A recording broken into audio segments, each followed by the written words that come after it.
Single A, double A, triple A, prime. Who can tell me what those are? Okay. Grades. Now what does that mean? Grades of beef. Now what does that mean? What do they represent? What is the difference between a single A and a double A? Marbling. Okay?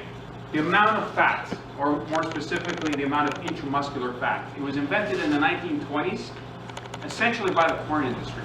All it tells you is how much fat. Does it say anything? Does the single A, double A, triple A prime say anything to you about the quality of the beef, or what that animal was fed, or how it was raised, or if it was raised humanely, or if it was, raised in a factory farm or on a pasture? Does it say anything to that extent? No. Angus, Kobe, Berkshire, Tamworth. What are those? Breeds. Okay. The first two were breeds of beef, right? I said Angus, Kobe, but I can go on and on. Whether it's Limousine or Hereford or whatever, a Wagyu, which is a breed used in Kobe, Japan. Berkshire breed and Tamworth breed, which are two common, the predominant heritage breeds of pig, but there's a lot of breeds of pig and there's a lot of breeds of chicken. If I say to you that this piece of beef is certified Angus, does it tell you anything about how that beef was raised, what it ate, the quality of it overall, if it lived a good life? Okay? No, not to bash certified Angus, it's just a trademark term by a company. And what they're assuring you of is that the beef that you're buying is coming from this breed called Angus. Genetics has a good role to play.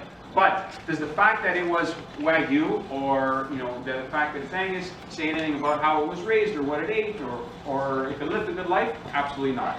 For single A, double A, triple A prime will tell you the amount of fat, which is a piece of information that you need to know as chefs, right? The breed is a good piece of information to know as chefs because it'll tell you perhaps of the genetics of it or the size of certain muscles, but it doesn't tell you everything about the animal or whether it's good quality or not. Organic.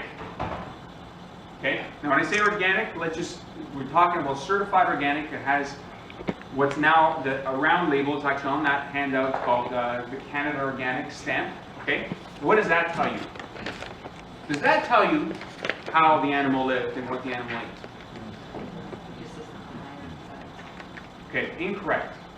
Certified organic is the only term in Canada that has any meaning, period. Okay, that has true validity. Okay, people will bash organic. They're just going to say that it's been watered down from 10 years ago or 20 years ago, or they're going to say, I speak to farmers every day, and they're like, well, my beef is just as good as organic. Bullshit. Okay, if it's just as good as organic, then go certify it, because all your excuses that it costs too much to get certified is not true. Okay, it adds a small percentage, but you get that value back because there is that market, and there's a premium that you can get for certified organic. The organic industry, that stamp, that certified stamp, is governed by federal regulations. It is not the perfect system, but it is the only system that we have that is legally enforced.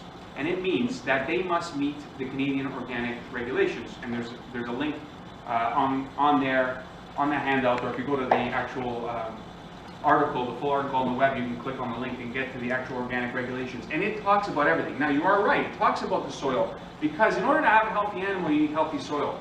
In order to have healthy apples, you need healthy soil. In order to have anything healthy in the food industry, you need healthy soil. It all goes back to the health of the soil and the surroundings, right? But the organic industry is meant to look at holistically. How, in the case of meat, how that animal was raised, what it ate, how it was treated during its life. It talks about everything. And then, to top it all off, in order to be called certified organic, you need to get certified, which means you have to hire a third-party agency, an auditor, to come and certify your farm or your production facility. Okay? The organic industry and the organic label is the only audited system that we have here. Like I said, is it the perfect system? Absolutely not. But it is the only real system that we have that is legitimately legally enforced by the CFIA. That's the Federal Canadian Food Inspection Agency. Okay? Anybody take a gander why? Anyone want to put themselves in front? Why grass-fed beef is so popular? Because when you have mad cows, they're feeding the cattle animal parts. They're giving animal parts, yeah, that's one. Putting that into feed made them sick. True, absolutely. Any other reasons? Flavor. Flavor is definitely one, but what else? Because people are against feeding cows corn. Why is that? So she said people are against feeding cows corn. Why? A lot of controversy behind corn and And GMOs, yeah, for sure. Yeah. You want to add to that? Anybody want, you want to add something? No? I was going to add as well that some people think it's cleaner if they're grass-fed rather than corn. Well, that's as not well. necessarily true. Like I was saying, I can get really marbled beef that is 100% grass-fed. Yeah, If the cow could choose, it would choose grass. that's right. You got it. If you were raising beef, sorry, I'm going to end there. If you were raising beef the way nature intended, the beef would be eating grass. They are, what kind of animals? Ruminant animals. What that means, that their stomach is not like ours. Their stomach, which is called a rumen, is this big vat. And it's divided into 4 compartments. People say a cow has 4 stomachs. That's not true, but it's a stomach divided into 4 different sections. And it has tons of these awesome bacteria that allow it to digest grass that we could not digest. Okay? So, a lot of people say that it's not ecologically sustainable to raise beef, and that is BS, because beef can do, and all ruminant animals can do, what we cannot do, and that is harvest grass. They will continue to work the soil, and it'll be healthy soil. If they're out on pasture, it'll be healthy soil, because they'll eat the grass, they'll poop on the grass, they'll pee on the grass, they'll trample the grass, and it'll stay healthy. That soil, it's just this big circle of life, and it's always healthy, because they can produce protein out of these grasses that we cannot. What happens when you start feeding grains and corn? They get sick. They can't digest it. You got it. They're not meant to digest grain and corn. They're not meant to that. And you get, basically, to put it in a nutshell, this is a whole class on itself. It changes the pH balance in the stomach. The bacteria starts dying. That means that they have stomach problems, just like we have stomach problems. You have acid reflux problems. It's because you're eating a diet that you're not meant to eat. That's probably the likely, reason.